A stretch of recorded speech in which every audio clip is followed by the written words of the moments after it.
ஸ்ரீமதே ராமானுஜாய நமஹ. ஆழ்வார் எம்பெருமானார் ஜீயர் திருவடிகளே சரணம். ஆச்சாரியன் திருவடிகளே சரணம்.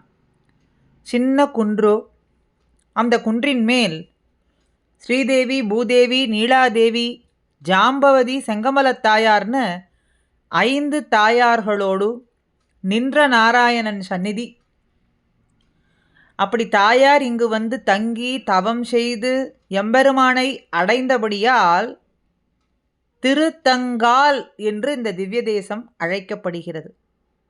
தங்காலமலை, இங்கே வந்து ஸ்ரீயானவள் தங்கி தவம் செய்ததனாலே தங்காலமலை என்றும் திருத்தங்கல் அப்படின்னும் அழைக்கப்படுகின்றது. கண்ணனுடைய பேரனான அனிருத்தனுக்கும் பானாசுரனுடைய பெண்ணான உஷாவிற்கும் திருமணம் நடந்த இடம்னும் சரித்திரத்தில் சொல்லப்படுகின்றது. எம்பெருமானுடைய தேவிகளான ஸ்ரீதேவி, பூதேவி, நீலாதேவி, இந்த மூவருக்குள்ளே முதன்மை யார் அப்படின்னு விவாதம் ஏற்பட்டது. அப்படி அந்த விவாதத்தை தொடர்ந்து ஸ்ரீதேவி இந்த தேசத்துக்கு வந்து கடுமையான தவம் செய்து எம்பெருமானாலே முதன்மை நிலை அருளப்பெற்ற திவ்ய தேசம் இதுன்னும் சொல்லலாம். திருவாகிய திருமகள் தங்கி தவம் செய்த காரணம் அப்படிங்கிறதுனால திருத்தங்கல் அப்படின்னு பெயர் உண்டானது. ஸ்ரீபுரம் அப்படின்னும் இந்த ஊருக்கு இன்னொரு நாமம் உண்டு.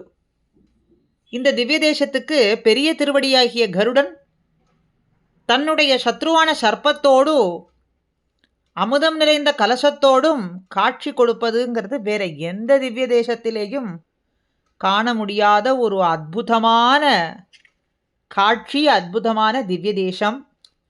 மூலவர் நின்ற நாராயணன் கிழக்கு நோக்கி நின்ன திருக்கோலத்திலேயும் உற்சவ பெருமாள் திருத்தங்கால் அப்பன்னும் திருத்தங்கால் அப்பன்னும் தாயார் செங்கமலத்தாயார் அன்னநாயகி ஸ்ரீதேவி, அமிர்தநாயகி பூதேவி, அனந்தநாயகி நீலாதேவி, ஜாம்பவதி, பாரிஜாதவல்லி தாயார்னு இப்படி 5 தாயார்களோடு எம்பெருமான் பாப விநாச தீர்த்தத்தோடு தேவச்சந்திர விமானம், ஹம்ச விமானம், சோமச்சந்த விமானம்னும் இப்படி விமானத்தோடு தேவியர்களோடும் எம்பெருமான் எழுந்தருளியிருக்கிறான்.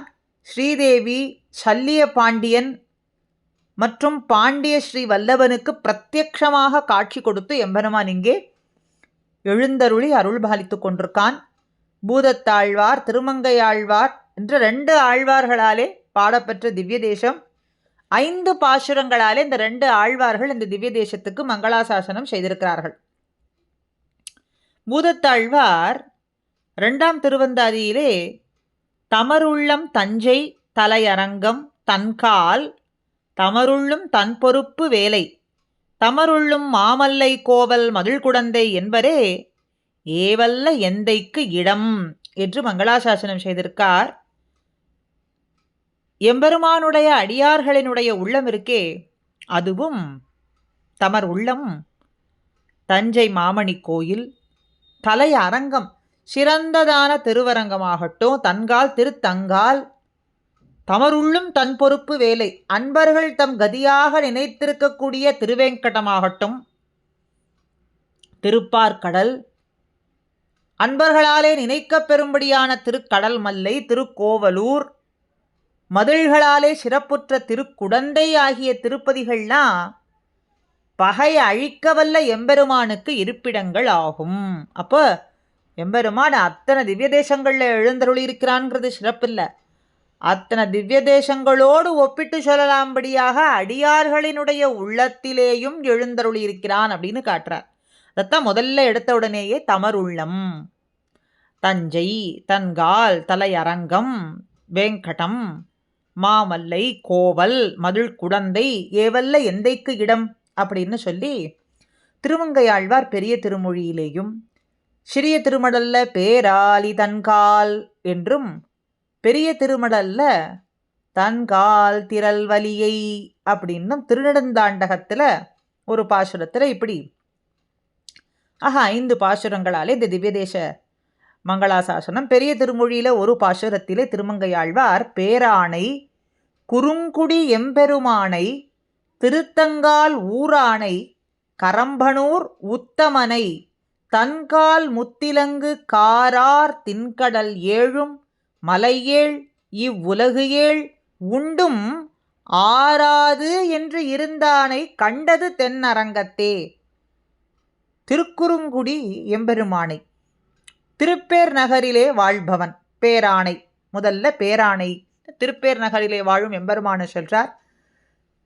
பேரானை குறுங்குடி எம்பெருமானை, திருக்குறுங்குடியிலே எழுந்தருளி இருக்கக்கூடியவன். திருத்தங்கால் ஊரானை, திருத்தங்கால் என்ற பதியிலே எழுந்தருளி இருப்பவன். கரம்பனூர் உத்தமன், திருக்கரம்பனூரிலே உத்தமனாய் விளங்கக்கூடியவன். உத்தமர் கோவில்னும் அந்த கோவிலை சொல்வார்கள்.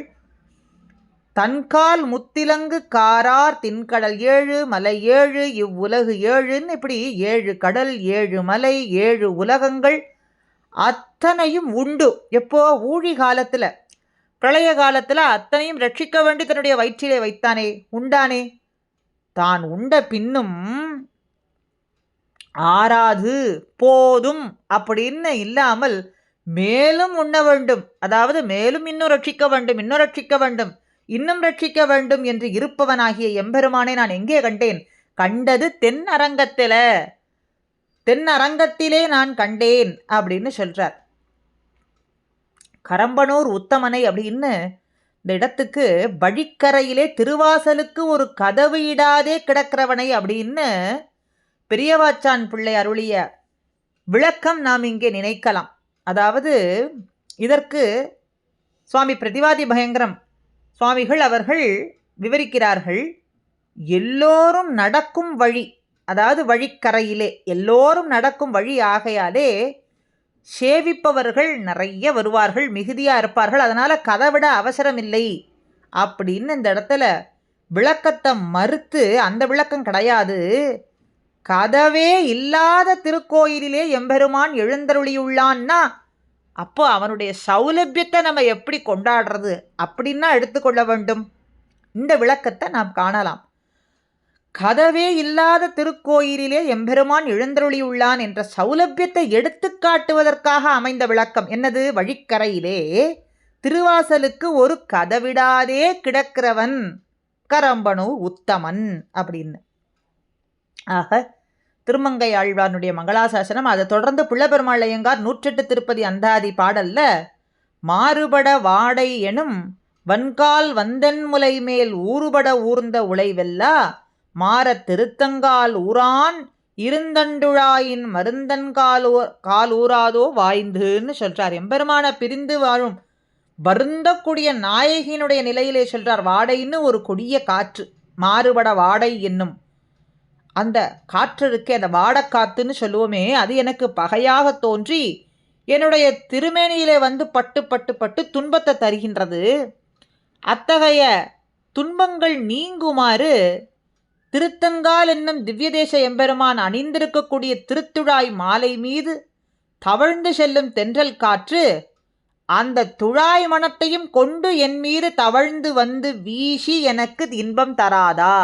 அதாவது வாடக்காற்று வீசுறது, தென்றல் காற்றும் வீசுறது. எது தென்றல் காற்று?